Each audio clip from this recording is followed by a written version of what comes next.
Good morning, Brownsville. It is Friday, April 18th. Good Friday, might I add. Easter Sunday is right around the corner. Today, the school districts are closed, if I'm not mistaken, throughout the Rio Grande Valley. A lot of family, a lot of travel is going on right now. People coming and going. Before we start the show, you know the routine. Make sure you like the Facebook page, Frankie Olivo. Also, we beg you, we're trying to increase our YouTube page.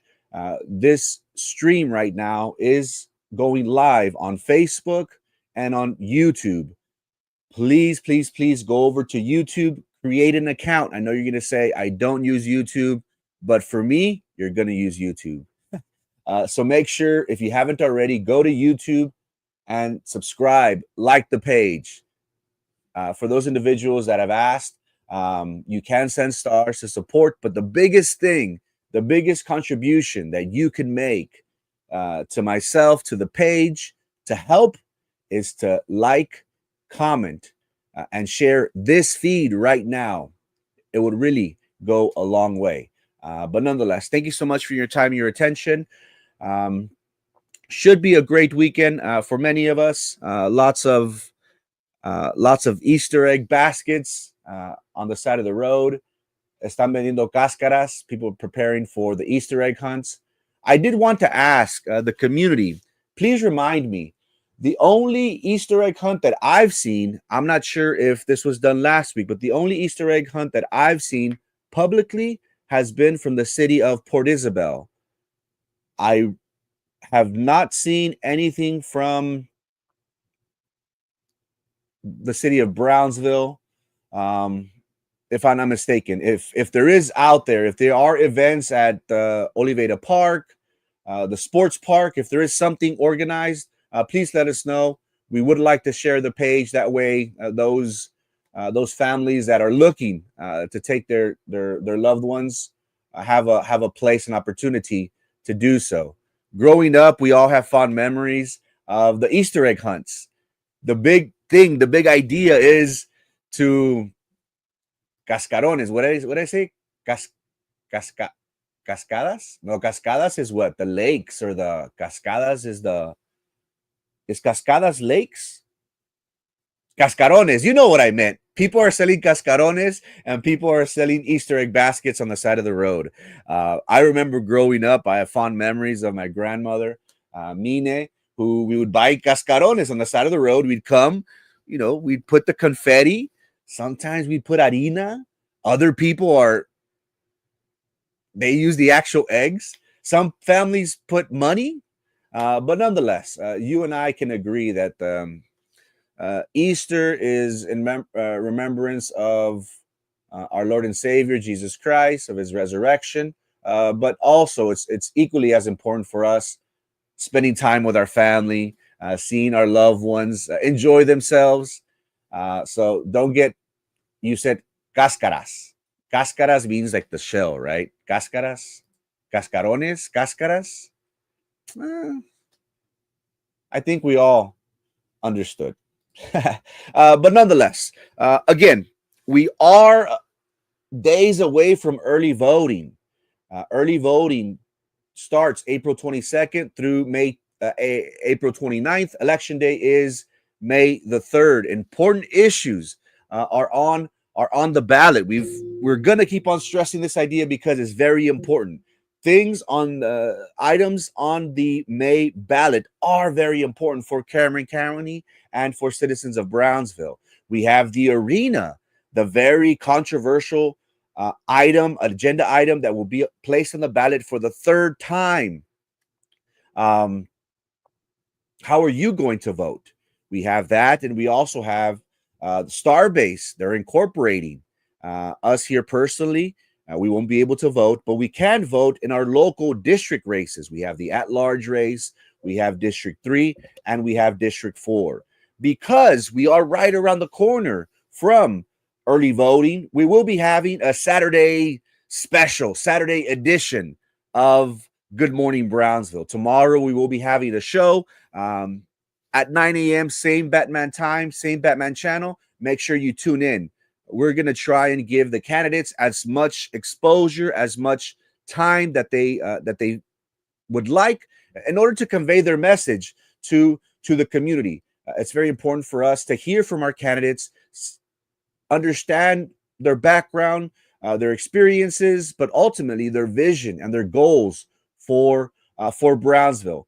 Today we have the pleasure of having Mr. Louis Tijerina, candidate for District 4. Good morning, Mr. Tijerina. Hey, good morning, Frankie. Thank you for having me. Again, very important issues are on the ballot. More than anything, if we can start off, please tell us a little bit about yourself, your background, your experience, and how this campaign has been treating you so far. No. Thanks again. Yeah, I mean, I really wanted to come on to just kind of share myself. I mean, I think when it comes to voting, getting your name out there and getting your message out there is the hardest thing to do. So a little bit about me. I'm 35 years old, so that's a big thing that a lot of people wonder. They think I'm a kid running for office, but I grew up here in Brownsville till I was 18. I went off to college. I went up to TCU, Fort Worth. I ran track and cross country for the Horned Frogs. Then after that, I worked for a nonprofit in Austin. And then I got into real estate about 10 years ago. And I'm a commercial real estate broker. So I represent a lot of national brands. And, I really work on bringing them to our community. And so in 2020, the pandemic hit. And, those that know how real estate professionals get paid. We get paid on commission. So leasing shopping centers in Dallas wasn't a great gig during the pandemic. So that's the time I decided to come home, and I saw that, everything that was going on in the city of Brownsville. And I always wanted to come back to Brownsville. I'm fifth generation from Brownsville. My great-great-grandfather was the first person in my family to work in Brownsville in the 1880s. And I knew I wanted to come back here, and I saw everything that was going on. And so I had already been working on a couple of projects. My first big project that a lot of people recognize is the Sears. I worked on the Sears redevelopment. I did the True Fit, the Perry's Pizza, and the Main Event. I also was the one that brought in the Chipotle in the old El Pato location. And so that's basically what I've been doing for the last 10 years is working in commercial real estate. I represent a couple of national brands all throughout the Valley, Corpus, and Laredo. So that's really my territory, and really running for office. I felt motivated to do it. I made the decision kind of back last summer. When everyone was kind of jockeying for position, and you want to run to have a pathway to victory, and I saw what Brownsville had voted for already, who they were already electing. Brownsville has been electing young people, District 1 and District 2, and so that's what really why I felt the need to give voters an option. And really that's really our goal from our campaign, was to push an agenda and to make sure that that District 4 is not forgotten, because I've always lived in District 4 when I was growing up, and I still live in District 4. I live very close to downtown Brownsville, and I just felt that District 4 has always been the district that's been forgotten. It's been the district that's been on the other side of the tracks, and so I really wanted to just voice who I am and why I'm running, and why, I would be a great representative for District 4. It's interesting to learn, Mr. Tijerina, of your background. You say that you were part of the team that was behind True Fit, Perry's.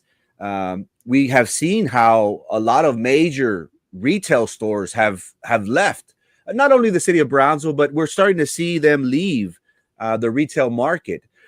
How do you see you being a part of that transformation, that you personally saw the growth at the mall, and your realtor background? What do you see? What's your vision for District 4? What's your vision for the city of Brownsville if you were to become a commissioner? Yeah, so we've been running on kind of a four-pronged approach. I really feel that our biggest asset from our campaign is to help grow the economy of Brownsville. And so I have been in the car with lots of national retailers, and I have driven them in the same weekend or the same week uh, through McAllen, through Laredo, through Corpus, and Brownsville. It's always disheartening to hear, that they only want to be in one location in the city of Brownsville. These other cities have been developed strategically to create trade areas. And that's really one of the biggest things that I feel that I can help bring to the city of Brownsville, because right now national retailers only want to be in one part of the city, and that's the mall. And so one of the things that I want to try to help, and especially in District 4, because it's a blank slate, because a lot of national retailers have never gone over there, because there was a train for over 100 years that stopped. And so nothing really got developed, only houses. And so that's one of the biggest things that I feel that I can help bring. It's because right now, the city of Brownsville, if you compare us to the rest of the valley and you compare our tax rate, we have a higher tax rate when it comes to our homes. And the reason why is because we have an imbalanced tax base. We are lopsided. We are over reliant on the revenue that is coming in from the homeowner, and we do not have enough commercial. So you hear about these other cities like Westlaco and McAllen and Edinburgh that are making all this money off of these commercial either shopping centers or big box retailers. And we're not making as much because we haven't designed our city in a way that is conducive for these commercial developments. We did get a word that Barnes and Nobles will be opening up at Sunrise Mall. How can we pitch big retail stores, big retail chains to come back into Brownsville? Because again, many people give us slack for always comparing our city to McAllen. For whatever reason, for these past 10, 15 years, it seems as if McAllen, on all aspects, has distanced itself from from Brownsville. We see their airports, we see their culture diversity, the varieties of entertainment and restaurants.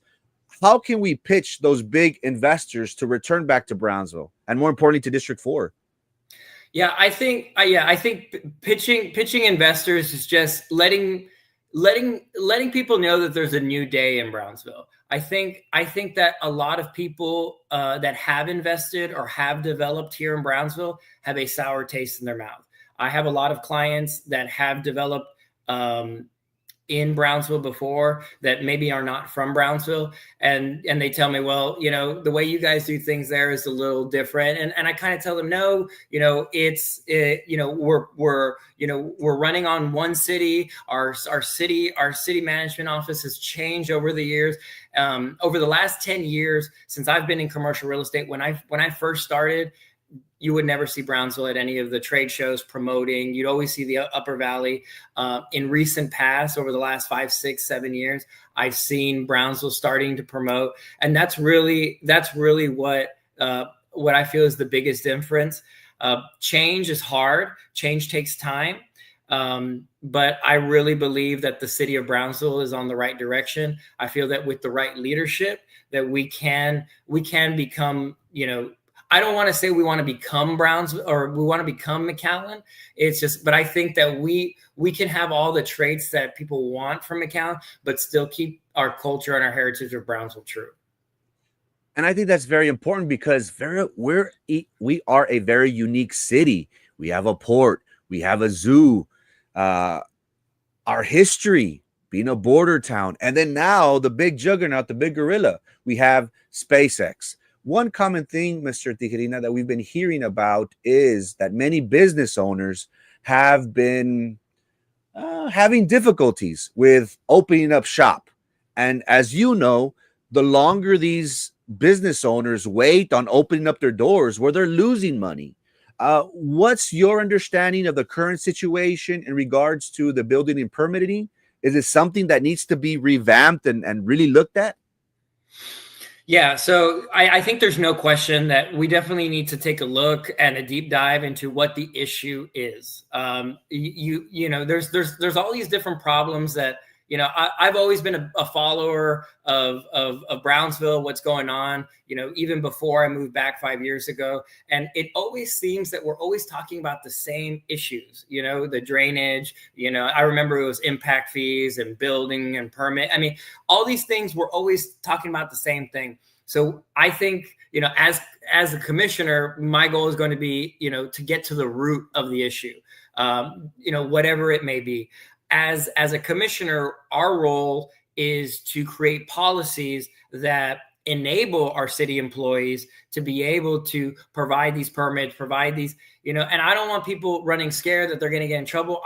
What I want is for us to be able to transact business, for people to have good taste in their mouth about the city of Brownsville. So figuring out what that is, because I feel that there's ways that you can give someone a temporary permit and say, hey, you may not have this fixed yet, but we're going to give you a temporary permit. We'll be back in a week. We'll be back in 2 weeks. And if that's not fixed, then at that point, we're going to shut you down because, as and people that work out there know, time is money. You've got workers, you got people, you're planning things out. And if you're not able to get these done, someone is going to get stuck with the bill. And one of the things that I do is I represent landlords, but I also represent tenants. And so, so that's one of the things that I do when I represent tenants, is that we tie the construction to permitting.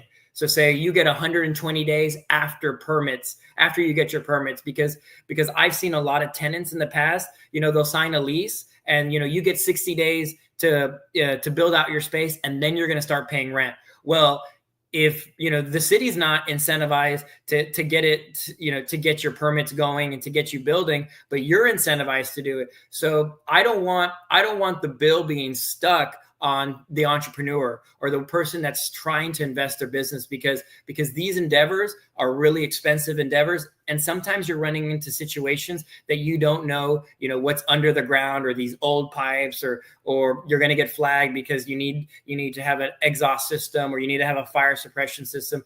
There's these different things that I want to make sure that as the city, we're educating and we're letting people know this is how you can get things done. And if there's something that is being stopped in the process because our policies aren't in place, then us as a commission need to look at those policies. And one example is the grease trap issue. Recently, the city has been looking at how can we be more lenient with our grease traps. There was an example that was cited at the city about, I think it was a Dutch Brothers in Harlingen, and it's a coffee shop. And that Dutch Brothers was a ground up development and did not require a grease trap, because at the end of the day, coffee doesn't have any grease. And so we just need to be there's no reason to have someone pay $10,000, $20,000, to break up concrete, put a grease trap, if we're not going to be, using it for that. But, I understand our city employees, they're just following the rules of the law. And so it's upon us as the commission to make sure that we're enabling our city employees to have the rules and regulations that allow for development. We do have a lot of work to do. And you started today's podcast with saying that, I can fix this. I can bring a lot to District 4. What do you currently see your district? What are the most pressing issues in District 4 right now? District 4 is the only district without an HEB. I think that is the issue. That is what I will work on day one, is an HEB.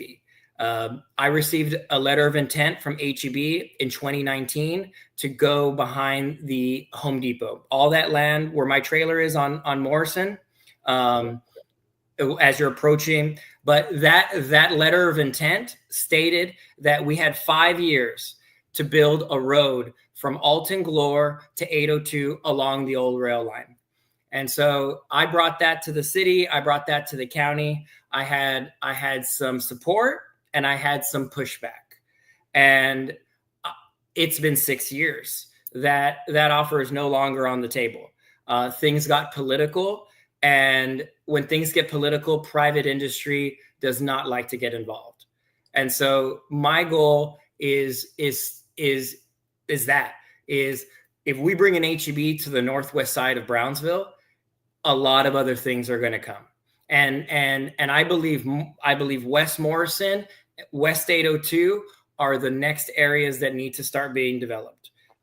If you go from the expressway to the Walmart on 802, every single thing is already taken up. There's a national retailer or something. So what happens is it's going to spill over to the west side. The west side is going to start becoming developed. The Tractor Supply is a great example. That Tractor Supply at Alton Glore and Military, that's a great example of what's happening. Across the street on the corner, you can see it's already being cleared. That's going to be a McDonald's. Right north of there, there's going to be a Starbucks. At the corner of 802 and Military, there's going to be a Murphy Oil.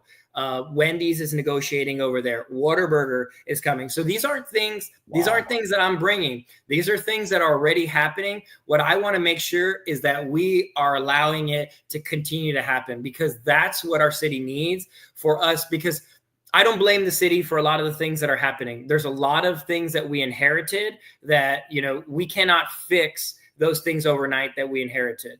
There's just a certain amount of revenue that comes in every year. And so the city's doing its best job to provide services to the city with the revenue that it's getting. My goal is so that, if we're going to grow and we're going to boom and we're going to be doing all these things, we need to feel that all the boats should lift with the high tide. Like everyone. People shouldn't be, opening their tax bill and saying, here's another year if it's going up. And it's because we're putting that onto the homeowner. So my goal is to take it away from the homeowner and develop these parts of the city that can be developed so we can have the revenue, so we can provide the services that our city deserves. That's very interesting that you state that the HEB, I guess they did have intent at one time, or possibly still even do so, of opening up another HEB. And the city of Brownsville, you can't question how fertile this land is. We're just growing astronomically, and it's interesting to learn, because the only thing that I hear out of District 4, and it might be just me, but the only thing that I've been hearing is Highway 77. Yesterday, I was trying to go into Cheddar's, and I took a trip down 77, and it's been a while. Now, by having this development that's coming, so you're saying that down the road, District 4 should see, if all goes well, there's many factors, they should be more business development in that area? Yeah, so the way that retail works is that retail follows two things. It follows housetops and it follows traffic. West Side has always had housetops. What West Side has not had is traffic. The traffic that the West Side has is traffic that's going to work, going east, and traffic that's coming home, going back west. That's all the traffic that it has. It has no daytime traffic. There's no offices. There's no retail businesses. And so that's really the goal. And so that's why I've been talking about in our campaign, building connector roads. When you build these connector roads, you have different traffic patterns. You have people moving around different ways instead of just going one way back and forth into the main city and then back to their homes. And so that's something that if you look at urban development, you look at urban planning, you look at these cities, that's how you build. And Highway 77 is great. That's something that should have been done long time ago. I'm not here to talk about things that are already approved. I want to talk about things that we're going to get done because the city is growing. I don't want to grow the city because we have to grow the city. I want to get us prepared so that we're in a good position to grow. So, putting the infrastructure in, making sure that the infrastructure is there for these developments to happen, because that's one of the biggest reasons that 802 and Military never got developed. That big piece of land was there for a long time, but the cost of putting in the utilities, the cost of putting in these things was prohibitive. So, that's when public entities need to step in, or we need to try to help find avenues to develop these cities, because it's not that we're trying to give to these developers. What we're trying to do is we're trying to give to the city. We're trying to partner with these developers so that they can invest money in, so that we can in return receive that sales tax revenue. Ms. Daisy Salinas asks, how do you feel about the heavy industrial real estate sector and the current zoning and planning role and process in real zoning to fit the city's needs? Yeah, no, I think that's a great question. I think in District 4, we don't have a lot of zones for industrial. We were actually the original industrial area, because we were the ones that had the train and everything ran through the west side and through downtown. I feel that with heavy industrial, it has to be away from people. We have to make sure that it's not in our neighborhoods. We know what happened in District 2, and putting things in the air. So we need to make sure that is respected, and that is and that we make sure we keep those uses on that side of town, or in the area that has a buffer zone. So maybe you have an industrial zone, and then you have a buffer zone with either a highway or a lake or a port, or even a big retail area, and then you have your homes, because that's when it comes to urban planning, and that's why we have planning and zoning laws. And I'm going to respect the planning and zoning laws, as long as it's not for self-interest or for someone trying to get their way. These laws and these rules are in place for a reason, and we need to respect that. And we have such a big port that, it makes total sense for us to have everything along the water and the rail and the spaceport. Everything should be over there, because that's how things are going to get distributed once they get either manufactured or they get sent over from across. Another important item on the May 3rd ballot will be the arena.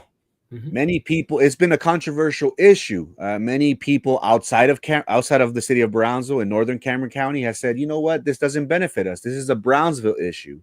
You, on your quest to being commissioner for District 4, how would you encourage the voters to vote? Because there's a misconception of, or not a misconception, but people doubt our leaders today. People say, do we want to give politicians hundreds of thousands of millions of dollars, hundreds of millions of dollars in contracts? And there is an understanding that if we build a $200 million arena, well, ultimately it is going to affect the taxpayers, because appraisal values will and should go up, which will result in paying higher taxes. You being a realtor working with developers, do we need to build something now to have the outside world pay for it and Brownsville benefit from this? This is an interesting issue. It's been on the ballot several times. It hasn't passed. It's back on the ballot today. I see both sides of the coin here. I think that an arena, a venue is definitely necessary. I definitely think that's something that we need to take a hard look at, and we need to figure out. UTRGV taking the graduation away from the lawn, and having and giving us the reasoning that we don't have a facility big enough, brings a good point. I don't like that. I announced my candidacy exactly 90 days from the election, and I had no idea that the venue was going to be on the ballot when I announced. So that to me is concerning. Right. Another thing that's concerning is that I only hear one person promoting the arena, and that's our judge. Like, I would love to see all of our, if this is something that the county wants, I would love to see every single commissioner on our county behind this. I would love to see the city of Harlingen behind this. I would love to see the city of South Padre Island behind this. I would love to see Brownsville behind this. That is what I think a project of this size requires. It requires everybody holding hands and saying, we want this for Cameron County, because us as a region, we believe in Cameron County. We believe that we have the people here. We believe that we deserve this. And so if that was the messaging, and then we had a business plan that showed, hey, this is, 25% is going to come out of hot tax. This amount is coming out of the developer, this amount, then I think everyone would feel good about it. I think it's a great idea. I think having an arena, I'd love to do that too. I mean, I think we have all gone, to the Dodge Arena back in the day, State Farm, to, Payne Arena. It's fun to be able to go out and enjoy a concert. I mean, I remember, my first concert, I went to at the Alamo Dome in the 90s, and I remember our stuff here, as a kid, you don't really think about, San Antonio is the place that you go and vacation. And, I live in a small city, and San Antonio's got everything. But at the, right now, I mean, we're a region of over 2 million people. Cameron County, right now, a house in Cameron County and a house in McAllen, the same exact home is selling more in Brownsville than in McAllen. And so that just goes to show you, it's supply and demand. And so that just goes to show you there is a demand and there is a lack of supply that's going on in the city of Brownsville. So the question is, how long is this phenomenon gonna stay? How long are we gonna stay on this trajectory? I think it's a great idea. I think we should have it, but I just wish that the way it went about had gone a little differently. But if you're asking me to advise the voters, I'd say do your research, vote your conscience, and we'll see how this how it ends up. It's interesting that you point that out, because I'm in the same boat. I barely heard about the arena maybe like 3 weeks ago. It wasn't something that people have been promoting. So it makes you wonder, right? It kind of causes like a red flag to go up and say, this item is on the agenda for the third time. It hasn't been given much publicity, much advertising. There's a play with the words. First it was an arena, now it's a venue. So it does kind of lead us to believe, well, is there something nefarious? Is there something funny going on here? But I would agree. If this was a very important issue, why hasn't more attention been given by our county as a whole, our county commissioners as a whole? So that's the sentiment that I've been getting. And I feel the same. If you compare it, the money, the dollar amount is almost similar to what we were trying to do at BISD with our facilities and with our bond. I mean, if you look at the work that BISD put in, they had a facilities committee. They had people, from the community, assessing, what are the needs of the district, and then they made a recommendation to our board, and then that's why they put, that's why they were considering this bond issue. I feel like it's the exact same thing, and we should do our due diligence, and the voters should have, if we're going to be paying this for a long time, so we need to understand what is it that we're going to be paying for down the line for us, our kids, and our grandkids. And you're absolutely correct. I do feel as if we do need a bond to focus on our maintenance and facilities at BISD. My only issue is, the only caveat, the only way I would support and encourage our community to vote for this bond would be for the Performing Arts Center to be built. But then again, if the arena passes, I highly doubt that BISD would be pushing for that, because again, we already have the infrastructure, we already have, so why spend $100-200 more million dollars? So that's the only caveat. I am in agreement that we probably do need an arena.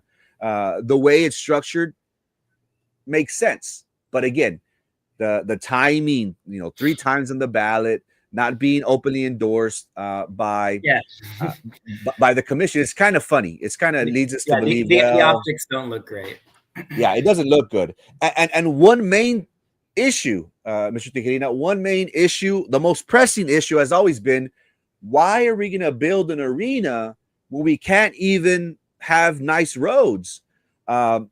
We had a storm a few weeks ago. Northern Cameron County, Santa Rosa, right now, weeks after the storm, they're still underwater. They lost livestock. The main issue that the citizens have come against this arena has been infrastructure. Focus on our roads, focus on our drainage. How would you implement a change in that? Do we have issues in District 4 in regards to our infrastructure? There's no question we have issues with infrastructure in District 4. We have to remember that District 4 is the oldest part of the city. So the oldest part of the city usually needs repairs when it comes to infrastructure, drainage included, utilities included. We have to redo some of our piping. We have a lot of wooden homes. We need to look. I believe that, if we're able to give money to businesses or to developers to redevelop historic buildings in downtown, I think we need to start a termite program for the historic West Side for residents, because these residents want to save their homes, but these homes are all turning over 100 years old this decade. And so being able to provide, just everyone gets termite control, because if we don't protect our buildings, the wood, we cannot get that back, and it's going to become way too costly. When it comes to drainage, I think that Brownsville can be the shining star. I mean, if you look at the history of flooding, we had, before there was dams or anything. I'm a big history buff. You look at the Rocky Mountains, every year these ice caps would melt. The Rio Grande would get created and would come all the way down. The Rio Grande would overflow, making these resacas, these oxbow lakes that are actual natural waterways for overflow water. And so now that they're cut off, we need to figure out ways that we can utilize them. I know that there's been programs and talks in the past. I think that's something that is super important. I know that there's specific areas that we need to look at, and we need to start earmarking these areas, because just on my street alone, my street floods, and I've lived here for 2.5 years. Every time it's the same drain, it's always clogged, and now there's a sinkhole, and they dug up, everything. And now there's just a caliche on there, and they haven't come and repaired it. So the next waterfall that comes, all that rock is going to get taken up. And it's just, we're putting Band-Aids on these things. But I have to go back to economic development, because it's not the city's fault. The city doesn't have the resources. We don't have the manpower to do these. So we only have enough money for Band-Aids. We don't have enough money for complete streets, and for doing, doing these complete streets that we're doing, like, Old Alice, Dana, 70. We all know what streets need to be redone. Everybody knows it. The problem is we don't have the cash at the city to be able to do that, because we have, only 185 police officers, but we've got a city that's growing, so it's like, where are we going to prioritize our funds? We have to keep our city safe, we have to keep patching these. So that's what's going on. And so that's why I'm a big proponent of economic development, not because I want to change the city and I want to see national retailers come in. It's because I want to see Brownsville have nice things. That's interesting that you say, we're just putting a Band-Aid. We're just putting lipstick on the pig, so to speak. So your idea of fixing our drainage would be, we need development. We need to bring big change, big businesses there, because ultimately it will lead to clearing the roads, clearing the drainage, because there's going to be money invested in that area, correct? Yeah, I mean, the HEB, the Gucci B on Paredes and 802 does $125 million a year. The Wow. the one on Boca Chica and the Expressway does over $80 million a year. You know, the one on Central does $50 million a year. I mean, if you built something on the north side, you know, that all these communities are going to be going to, I mean, you're going to be injecting a lot. And then how many people come there, and you're going to put all these other businesses around it. I mean, the opportunity is there. We just have to be, you know, we just have to allow for it to happen. We can't be there. There is no reason why the backs of houses should be on major thoroughfares. The backs of houses should never be on major thoroughfares, because that is commercial land. That is land that the city needs to plan for commercial use only, because we're able to distinguish which land is for residential and which land is for commercial. And if we only do residential, the city doesn't make as much money on that. So we need to protect these thoroughfares that, like I said at the beginning, houses and traffic. Where is all the traffic passing through? We need to make sure that those are the commercial zones, so that they will be incubated, so that investors and it's not just big business.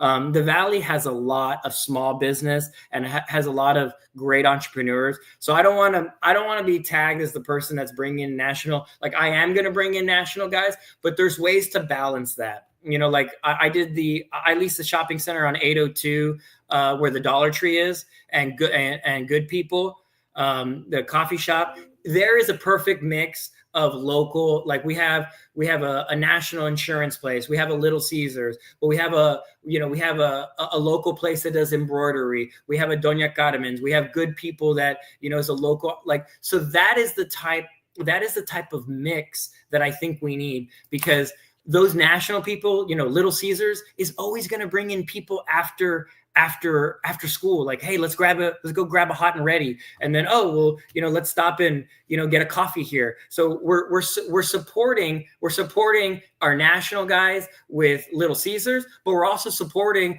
our local entrepreneurs by getting a cup of coffee.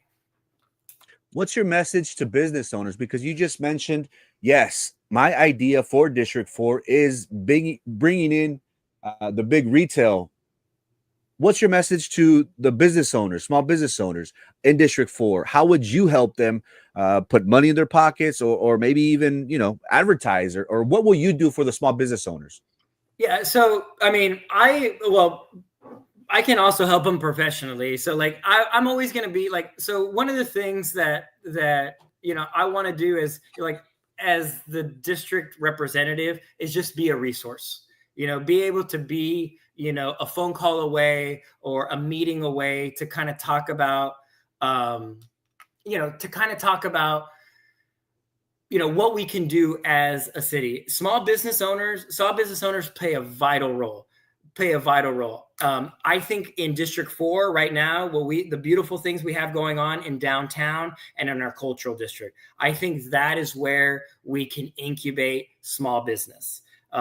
There's like the local artisan that starts at the farmers market, or may start incubating at the new farmers market in the Cannery building, or going downtown, and, you know, kind of what's going on there. It reminds me a lot of, like, the hipster movement that happened in Dallas, where, you know, young professionals, young people that are not getting married, and, you know, there's just a different generation that's happening. I don't see it as much in Brownsville, but I feel that that's probably an avenue that I can help small business, and then just being a resource for them, you know, with questions about shopping centers and questions about how the system works. Because honestly, I believe that's the biggest difference between a national retailer and a small retailer, is that one, the resources, but I think the biggest thing is just how to navigate. You know, a lot of time, you know, like I said at the beginning, you know, when a small business owner signs a contract, they're like, oh yeah, it's only going to take me 60 days to build out the space. And a small business owner will sign that lease saying, okay, I'm going to have two months, I'll build it out. But, you know, they don't have that knowledge that, oh, well, it's going to take getting permitting, it's going to take getting construction plans, it's going to take, and sometimes the city can't meet with you. And a national retailer, they know all those things. And so I think that's the biggest That's the biggest difference. And so that's where I want to help, is become a resource. And that's what I've been like really most proud of our city, is that our city has really sat down with business owners and become a resource. And eBridge, I think they do a good job.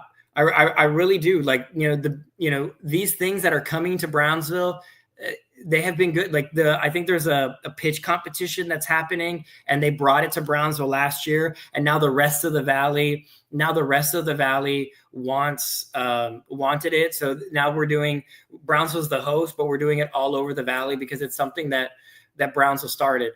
And so I think that that's really important, and educating and working, making it easy, because I don't think that people should be scared of the city. I think people should see the city as a partner and someone that wants them to succeed. And it makes me sad that, it's always like me against the city. It's like, I want to see the day that we're all working together and we're really not fighting each other. And that brings up the topic of political theater. I'm not here for political theater. I'm not here, to make a name for myself and to do, honestly, like, I feel like I'm a stakeholder of Brownsville. I feel like my family's been here. My family's worked here for a long time. And I want to see that the years that I'm the representative of Brownsville, seeing that I can help push it for the next generation. Because the saddest thing that, that I had growing up was that people would say, there's nothing here for Brownsville. Get educated, go off to college, and then, go work out there in the big city. And, I did that. And to me, it was not, I wasn't happy there. I lived in a big city. I, lived in downtown Dallas, but at the end of the day, this was home. And so I want to create a place where people want to come back.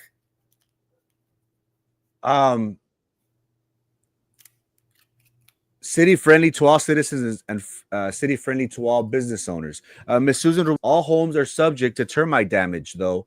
Why do we continue to focus most of our city's funds downtown and historic areas? And why not spread that help and money elsewhere? That's an easy question. There's a historic overlay. These buildings cost more. The reason why there's a historic overlay in this district. And so the rest of the city is not subject to those regulations. The historic overlay kind of ties their hand, because they have to rebuild it back a certain way, because these are historic buildings. And I think that because they are, we need to find resources. We need to find resources to help them out, because if not, they're going to become dilapidated. She goes on, I don't think the city has an issue with economic development anymore with the attraction and proximity to Mexico, the island, and SpaceX. What we need to focus on is infrastructure and permitting, both of which have gone through election after election and no solutions. What's your message? Because again, you spoke about this year in and year out, election past election. We hear the same rhetoric from politicians. I'm going to get it done. I'm going to get it done. How could your constituents in District 4 be assured that Luis Tijerina will come through? Well, to answer that question, we don't get sales tax revenue from SpaceX. It's not in the city. They have an abatement. We don't get sales tax revenue from the Port of Brownsville. That's not part of the city. It's fact. Our tax base is lopsided. If you look at the difference between our homes and the money that we're getting from businesses, that's the difference. If we want to fix roads, if we want to have nice things, we need to make sure that we have that it's not lopsided. We need to make sure that we're bringing in enough revenue so that we can provide these things. I want all these things. And that is why I think that we've been talking about the same thing over and over and over again, because that's the solution. The solution, like, of course, everybody wants to do those things, but once you get in there, and it's like when you're managing your personal finances and you look at your bank account, like, yeah, of course you want to drive that super nice car, or of course you want to fix your house, or of course you want to do things. But when you look at your bank account, I don't have enough money to fix the leak on my roof, so I just keep patching and put tar on there, and that's it. Like that's the problem. And so it's either spend less or make more. That's the only way to do it. And we can't spend less when we're growing, because we have to provide cops and we have to provide safety, and we have to do all these things. So the only way to do it and to get the things that everybody's been demanding and everyone's been talking about is to bring the revenue into the city. And the way to do that is to balance our tax base. Another important issue, you talked about it. You mentioned 185 police officers. What's your understanding of the city of Brownsville's current situation in regards to public safety? Do we have a lack of manpower, whether that be at Brownsville PD, our fire department, and even our ambulances? Are we at the place where we need to be, and what can we do? Okay, so this one I have looked at. I have looked into this one and been educated on this one during the campaign. This is a national phenomenon. There is a lack. The pipeline of people coming in to the police force is lower across the board. There's not as many people coming into the academy. That's one. Two is we have competitors that pay more. I came to find out, I think McAllen and Edinburgh are paying the first. Brownsville police officers make more money than they do after year 4. So the first, second, third, and fourth year, though, the young guys and ladies, they're not able to make the money that they can if they move somewhere else. Or they're not able to make as much money if they go to the Border Patrol or if they go to Customs. And so we have these other forces that are playing upon or that are taxing us.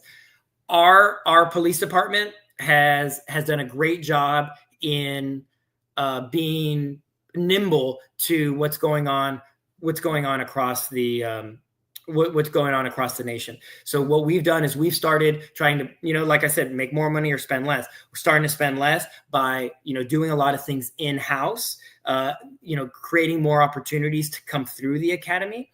And then another thing that we're doing is the number of police officers hasn't gone up, but what has gone up is our investment in technology. And so that is something that the city has started to get creative with cameras, keeping people safe. And so I want to commend the city because commend the police officers because they have a challenge and they're meeting it head on, and they're trying to find a solution to that challenge. And I have sat down with, people at the police department to kind of talk about this, because I know that, as things change, we need to make sure that we're keeping people safe, and, more and more people are coming in. So we need to be able to provide safety across the city, no matter where they are. Is District 4 safe right now? Do the citizens, should you reassure your district and say, you know what, you're okay? Yeah, I don't think the city of Brownsville is a unsafe place to live. I think that there are areas that we need to focus on. I think there are areas that are growing that yes, we need to have, speed bumps, if we're like I talk about these connector roads, like Laredo Road is a connector road. Laredo Road didn't used to go all the way up to Alton Glore, but now Old Spanish Trail is becoming an east-west that a lot of people are using to get to Laredo Road. So if we're going to load these roads with more, if we're going to load these roads with more traffic, then we need to control the speed. That's just an example. Another example is, the old rail line. We created a trail that went through this old rail line. Well, a lot of these neighborhoods that were running through a trail through their backyard have insufficient lighting. So now we're inviting people to walk through a trail and they can have access to a neighborhood that's poorly lit. Another thing is these trails. I am a big runner. I run marathons, and almost every city that I've run on a trail has water stops, has some bathroom stops, and also has emergency phones, so that in case something happens, you can call for emergency. So those are things that I want to make sure that, I believe we are a safe city, but there's no question there are things that we can do that aren't personnel that we can do to make our city and our district safer. Mr. Tijerina, are you related to Commissioner de los Santos or any current leadership? So Roy, so my uncle, so my mom's brother, my uncle Mike Garza, he ran for mayor, I don't know, 16 years ago, something like that.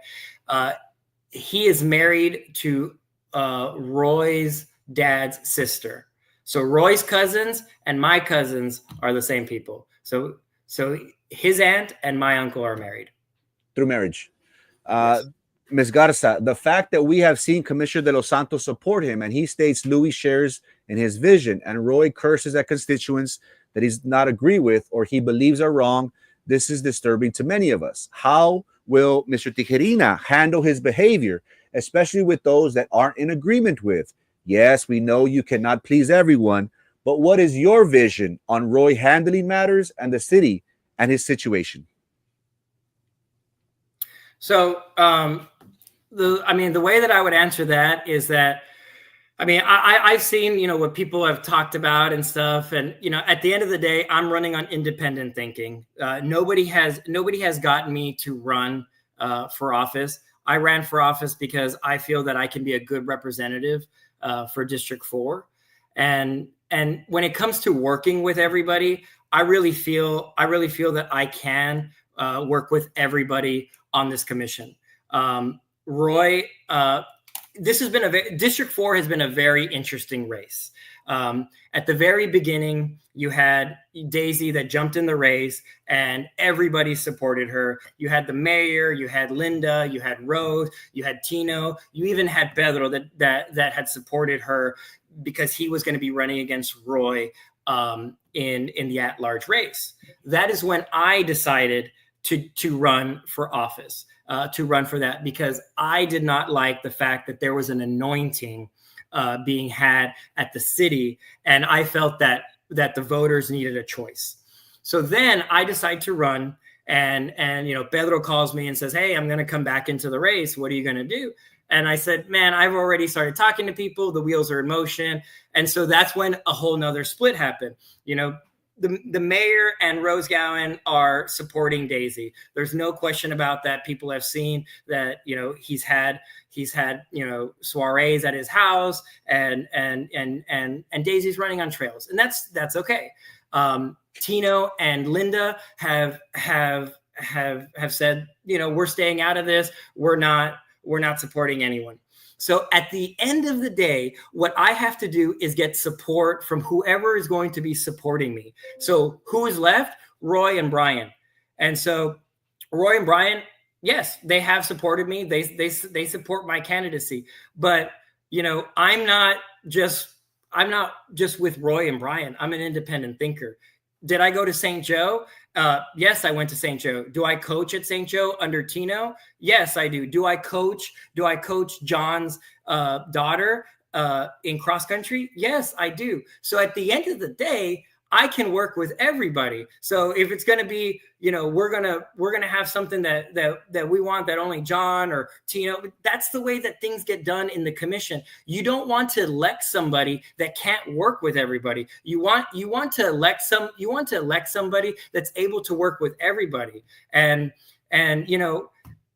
people want to go red and blue on these things, but this is a nonpartisan race. And I'm a frustrated millennial that, I don't like what's going on in the nation. I don't like what's going on at the state. I want to protect our city. I want to make sure that our city is in a good place. And I believe I'm the right representative to represent District 4 for the next 4 years. What's your He did not answer my specific question. I did not ask if he could work with others. What's your vision? What's your vision for District 4? Give me, I don't know, 4, 8 years from now. Where do you see District 4 in 4 to 8 years if you are to be elected? Well, I see District 4 being a more connected area. And that goes from downtown all the way up to the area by Olmito. That District 4 is. I see Military Highway becoming a major thoroughfare. I see us building new connector roads like the West Parkway along the old trail. I see us bringing an HEB to the northwest side of Brownsville. Those are the things that I want to see. I want to make sure that we protect our neighborhoods. I want to make sure that we have the infrastructure that we're talking about. And then one of the biggest things with District 4 is that we don't forget about our history and that we don't forget about our heritage. We've got the cultural district, we've got the zoo. We have just made the first step to creating our zoo. You know, the agreement states that we need to rehouse our CTE program. I want to make sure that we support our school district, and I want to make sure that we support our CTE program. I used to work for an education nonprofit, and I've seen what these types of programs can do for a community and can do to set up people for the future. So I want to make sure that we've got all these things in District 4, because Brownsville's a beautiful place, and I want to make sure Brownsville is protected. Thank you so much, Mr. Tijerina. Again, early voting is right around the corner, starts April 22nd. Election day is May the 3rd. Mr. Tijerina, I'm going to give you the floor, and we'll end with this. What makes you the right choice for District 4 in comparison to other district candidates? Why should they vote for you? No, I think it goes back to who I am and who my family is.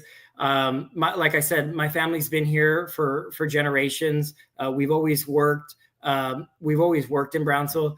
I don't want to compare myself to the other candidates. I just want to provide who I am as a person. I work in business. I've worked with the city before. I feel that I have the expertise to help grow the economy here in Brownsville. I love Brownsville. I don't want us to look away from what our culture is and what our heritage is here in the city. What I want to make sure is that we grow in the right direction, because there's no question that Brownsville is going to grow. The question is, what direction is Brownsville going to grow in? And I hope that everybody comes out and votes. This is going to be a great election. I think that all four candidates in District 4 have tried really hard to just kind of talk about what their platforms are. And that was my goal from the very beginning. I told myself, what is it that we want out of this campaign? And the biggest thing was to push our agenda and to talk about these issues, and not just the issues that people keep talking about, but talking about the solutions that we can make in order to fix those issues. Because just because we know what those issues are doesn't mean we know how to solve those solutions.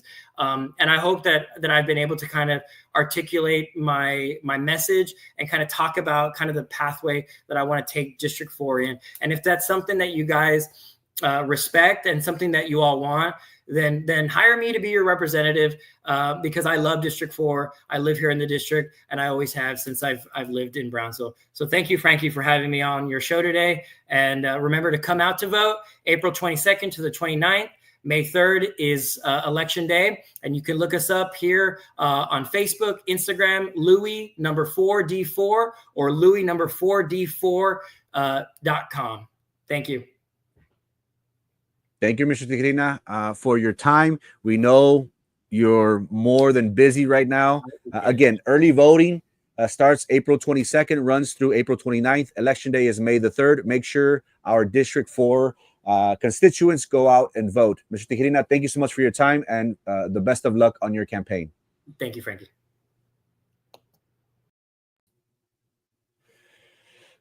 There you have it, folks. District 4 candidate, Mr. Louis Tijerina. It's important. It's important for us as a community to hear from each and every candidate in these races. At the end of the day, these individuals are wanting to be our representatives at the municipal level.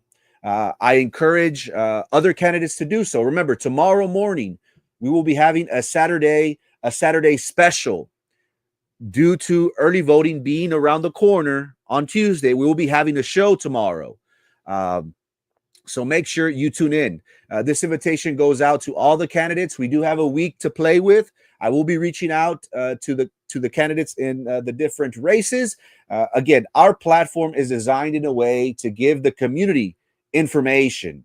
I can be against someone, I could be rooting for someone, but that does not diminish the opportunity that each candidate shall have.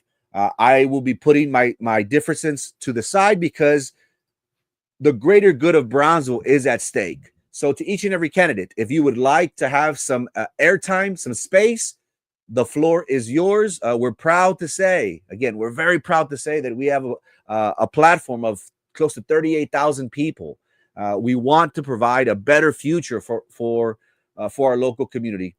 Thank you so much for tuning in. I have production screaming in my ear. We are 9 minutes past the hour, but thank you so much for each and every one of you for tuning in. Remember, Monday through Friday, with the exception of tomorrow, we have a show Saturday morning. Monday through Friday at 9 a.m. You can find us on Facebook and on YouTube. If you haven't already, please, please, please go to YouTube, create an account, like and subscribe to Frankie Olivo. Come on. I'm waking up every morning trying to give you the message. The little that you can do to help me is create a YouTube account and subscribe to my page and like, comment, share on this feed. It really goes a long way. Thank you so much for tuning in. Good morning, Brownsville, Monday through Friday, 9 a.m. Facebook, YouTube, same Batman time, same Batman hour. Thank you so much for your time and your attention. Hope to see you all here tomorrow morning. Peace.